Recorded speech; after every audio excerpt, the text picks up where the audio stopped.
Assalamualaikum warahmatullahi ta'ala wabarakatuh.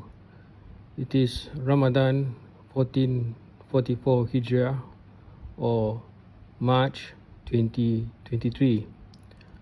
I have decided to comment on a series of Islamic theology. Hello, my name is Samirul Ariff, and I was actually trained in applied sciences, management and political economy. I did not receive formal training in Islamic studies. However, I've always had a keen interest on this subject.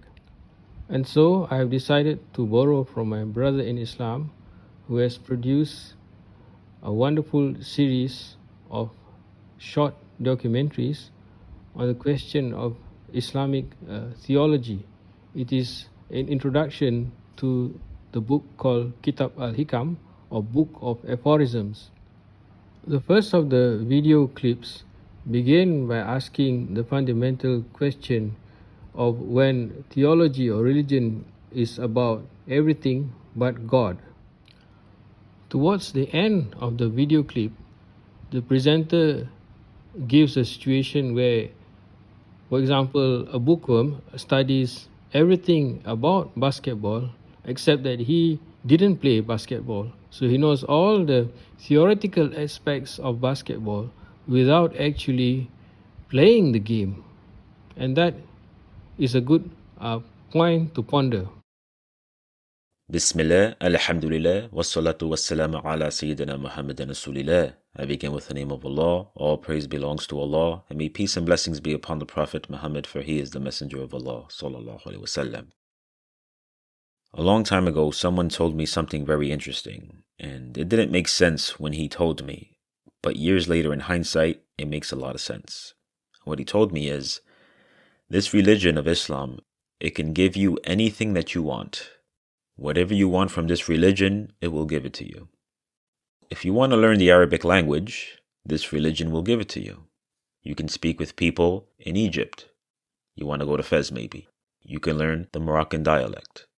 Or maybe you want to learn the Quran. Okay, there's resources for that as well. You can learn the classical Arabic. If you want to learn how to speak Arabic, this religion will give it to you. Or maybe you want attire. You want to look like a Muslim. Well, there's plenty of that as well. You can learn how to dress like a person from West Africa. You can get a nice jubba and look like someone from Cairo. You can dress just like those folks in Saudi Arabia. You can play dress up. You can get a fancy hat. You can get a fancy hijab. You can get all the clothes you want. If that's what you want from this religion, you can get it. Or maybe you want to learn about architecture. You want to travel around the world and visit the most beautiful mosques that the Ummah has to offer. We have that as well. You can visit a mosque in Afghanistan that's older than the country you came from. You can go to Alhambra and marvel at how the people of Andalus put this together. If you want architecture, this religion has tons of architecture to give you. Now, Arabic, attire, architecture, that's shallow to some people. That's superficial. I want academics. I want to read a lot of books. I want to go to a lot of colleges. I want to go to universities. I want to get an ijazah. I want to get tons of ijazahs. I want to learn everything there is to learn about this religion. This religion will give it to you. Islam has lots of academics to give you. Or maybe you want activism. Islam has activism as well. You can go to speeches. You can go to protests. You can join a non-profit organization. You can go overseas and give a lecture at the podium. There's so many avenues of activism for you in this religion. If that's what you want, this religion will give you activism. Or maybe what you really want is argumentation. You want to argue. This religion has a lot of that as well. You want to argue with people about the permissibility of celebrating the Mawlid. It's halal, it's haram. Or maybe you want to argue with people about where to put your hands when you pray. Or maybe you want to join the mosque board and argue with people about who should be in charge. Who should say the khutbah every Friday? Who should be the president of the mosque? If you want to argue about that, there's plenty of people who will argue back with you. So if you want argumentation, unfortunately, this religion has a lot of argumentation to give you. Now notice, There's Arabic, attire, architecture, academics, activism, argumentation. All these A's. With all these A's, there's one big capital A that we're forgetting about. What is that capital A? That capital A is Allah. La ilaha illallah. You have folks who their understanding of Islam is about everything and anything but Allah subhanahu wa ta'ala. Now, I don't mean to be condescending, I don't mean to be patronizing, but look at the reality of it. You can have a person who participates in Islamic activism for years. For years. They become very prominent. Or you can have a person who becomes an expert in argumentation. They can argue with everybody. They know the points to say. They know how to humiliate them. They know how to call them bad names. They know everything about Islamic argumentation. Or they know everything about Islamic attire. You want a jubbah? I know the best place to get that. You want a fancy turban? I know the best place to get that. They know everything about Islamic attire. But if you pull these people to the side and say, brother, sister, when's the last time you prayed and you actually thought about Allah subhanahu wa ta'ala while you were praying? When's the last time you prayed and you actually focused on what you were saying in the prayer? When's the last time you prayed and you actually shed a tear while you were praying? These people, if they're honest with themselves, they'll probably say, it's been a while. Some people may say, I've never done those things. They're experts in activism, in academics, in architecture, in argumentation, everything and anything except Allah subhanahu wa ta'ala. That they're not experts in. Everything else they're an expert in. And so it begs the question, what is your practice of Islam all about? Is it about everything but Allah? Isn't that sad? Isn't that unfortunate? That a person can go for years and years practicing this thing called Islam, and it's about everything but Allah subhanahu wa ta'ala, God Almighty. This is not a new problem. This problem has existed for well over 1,000 years. In fact, during the early Muslim generations, they realized that this is a problem. Realized that the first Muslims, for the most part, they were poor. Many of them didn't have money. Many of them didn't have property. They didn't have status in society. And in many cases, by becoming Muslim, they actually lost money. They lost property. They lost status. Imagine some of the early converts to this religion among the companions. By becoming Muslim, that means that your family wants nothing to do with you. That means that your wife may leave you. That means that your children turn their backs on you because you're leaving the religion of your forefathers to become a Muslim. So what you see in these early Muslims is a level of sincerity. I don't care about money. I don't care about status. I don't care about anything. I want to become a Muslim to follow the Prophet Muhammad sallallahu alaihi wasallam. What happened over the centuries, about 100 to 200 years after the Hijrah, Islam spread pretty far and wide. It went to places that people would have never even imagined. All of a sudden, you have Muslims in Persia, you have Muslims in China, you have Muslims as far as Khorasan, which is modern-day Afghanistan, even farther than that. All of a sudden, it became quite advantageous to become a Muslim. If you become a Muslim, you are now part of this prominent culture that's arising. If I'm a Muslim, I can rise up in ranks. I can marry people that I couldn't marry before. I can get zakat money given to me. I can get a job at the Islamic courthouse. And so many Muslims entered the religion because of that. Allah Ta'ala knows their true sincerity, but this is just human nature. When there's a certain culture, a certain society that's in power, everybody wants to gravitate towards that power, that success, that prominence. And so now you find people in the middle of Khorasan who start giving their kids Arabic-sounding names. Their kids are not Arab, but the Arabs are in power, and so we want to have powerful names as well. All of a sudden, you have people as far as Syria wearing Islamic-looking clothing. All of a sudden, you have people enrolling in Islamic institutions. Because if I graduate from this institution, I'll be prominent. I'll get a good job. I'll have a status in society. That's what was happening during the 2nd and the 3rd century after Hijrah for the Muslims. And so some of the ulama, some of the scholars, they said, wait a minute. It seems like people are practicing this religion for everything and anything except Allah subhanahu wa ta'ala. If you become a Muslim and you're good at practicing being a Muslim, you can marry up, you can get a good job, you can move to a thriving city. It seems like people are forgetting what this religion is about in the first place. It's about getting closer to Allah subhanahu wa ta'ala. And so these folks, they put together a science that's called at-tasawwuf to show people, what is this religion all about in the first place? Is this about all these other things? No, it's about Allah subhanahu wa ta'ala. And realize there's many sciences in the religion of Islam, and they all arose in a very similar fashion. There was a problem, there needs to be a solution to this problem. So for example, the science of tajweed, the science of how to recite the Quran. The early Muslims realized that as Islam spread around the world, there's people who are not Arabs, and they start reciting the Quran, and they're mispronouncing these letters. We have to preserve how these letters should be pronounced. And so they came together and developed the science of tajweed. The early Muslims didn't need the science of tajweed because they pronounced the letters naturally. However, that's no longer the case. We have to preserve how to recite the Quran properly. Likewise, al-lughatul arabiyyah, the Arabic language. There's many people who are becoming Muslim and they don't know how to speak Arabic properly. And so what happens is they read the Quran, they read the hadiths, and they're misinterpreting what these texts are saying. We can't let that happen. We have to preserve the Arabic language. Because if you don't have the Arabic language, you then lose the meanings of the Quran and the hadiths. And so this science was developed. Sarf, Nahu, Balagha, which is morphology, grammar, rhetoric, and so on. Likewise, Aqidah, theology, what we believe as Muslims.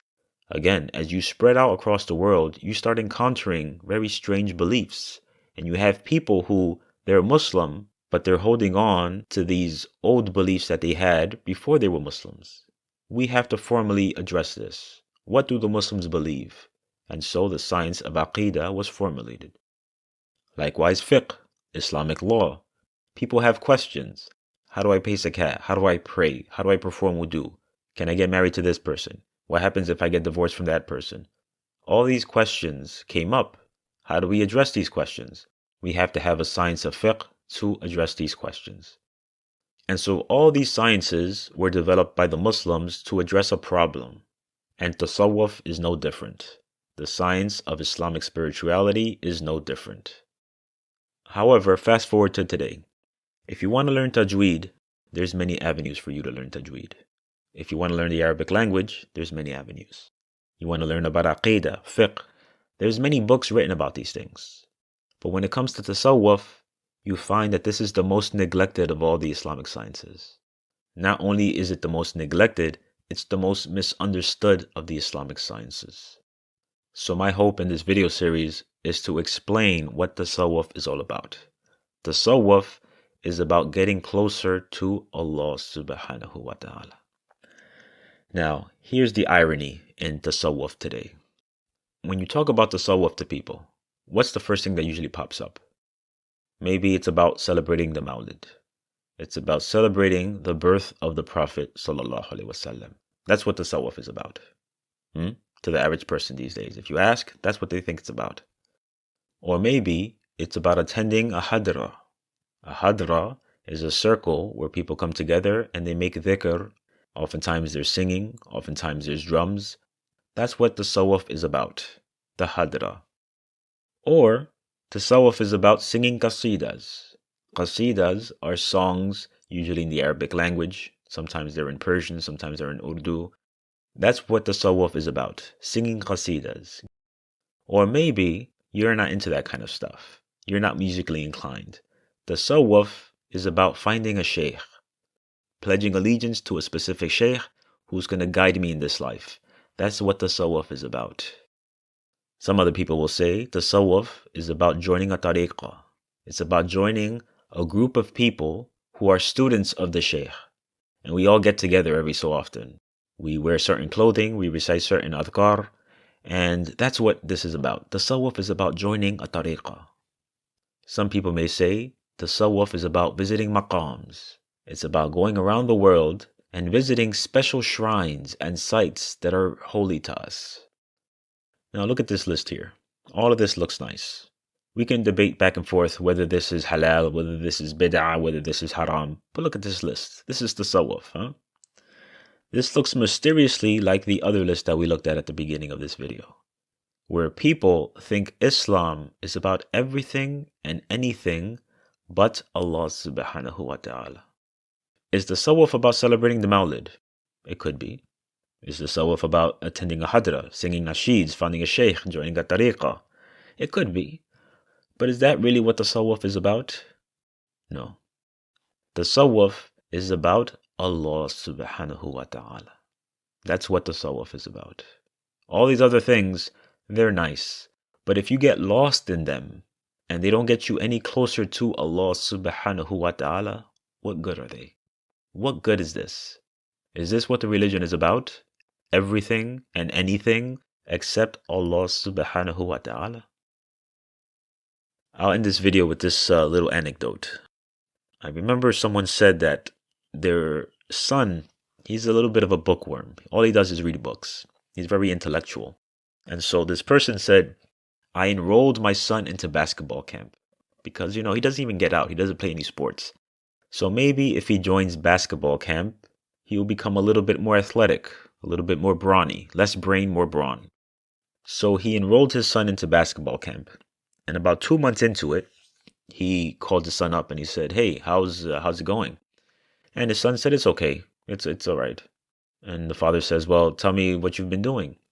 The son says, well, I learned a lot of things so far. I learned who founded basketball. I learned the early rules of basketball.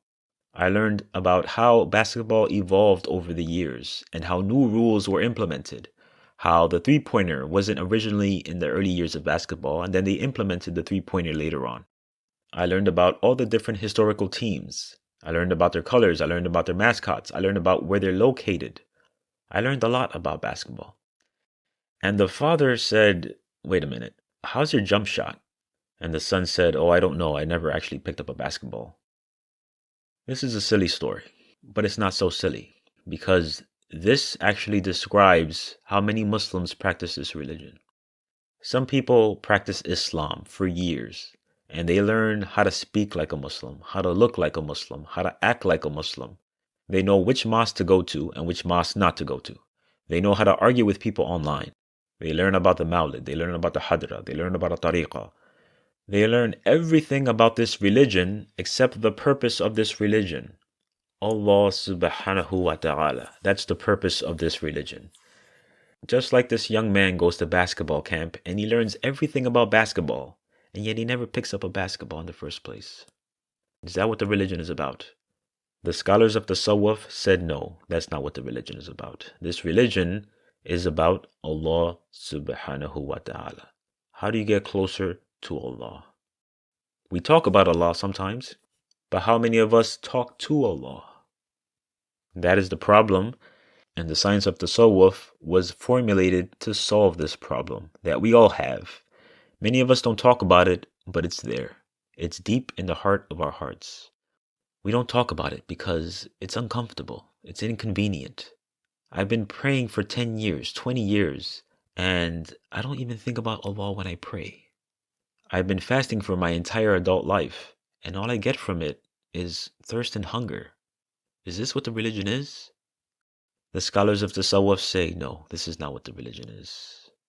And so we hope to give you a taste of what tasawwuf is through this video series, inshallah ta'ala. Allahumma salli ala Sayyidina Muhammad wa ala alihi wa ala ashabihi wa ala atba'ihi hatta yawm al-qiyamati wa sallam tasliman kathira.